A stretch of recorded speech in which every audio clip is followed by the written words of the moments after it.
Welcome back. It takes a special person to be a teacher. And if there's one thing that we've witnessed during this COVID-19 pandemic, it's how hard our educators work and how much they care about their students.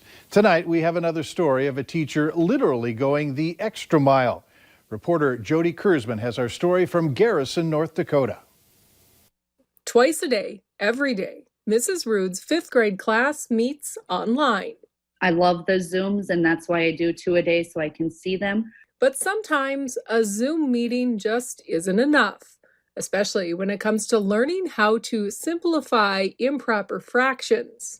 Like, it's complicated because you have to divide and everything. I don't like to see kids struggle, and so I wanted to find a way to help them and be there for them. So Mrs. Rude packed her whiteboard, a marker, and her math book and took the math lesson to her students. We sat out on the sidewalk and on the steps and wrote them on the whiteboard, and then they're like, oh, yes, now I understand. And so they just needed that person and that seeing it and how it was going to go. It took her about an hour to do 5 sidewalk lessons. And she was helping me with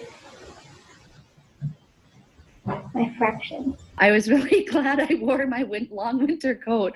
My fingers were kind of cold and freezing. But Mrs. Rude says the cold fingers were worth it for a chance to see her students. It's really awesome to see them. Mrs. Rude's students were equally excited to see her. I wanted to go give her a hug, like, oh, thank you, this was so hard. I just wanted to get off my steps and go and hug her and not let go. For now, they'll settle for virtual hugs and sidewalk math lessons. I'm Jody Kurzman reporting for your News Leader. Mrs. Rude says that yesterday's visits were such a success, she's working on a schedule to make them a regular part of the week for her students.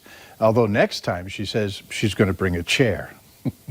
Up next, these are tough times for those in the restaurant business. Which ones are hurting more than others?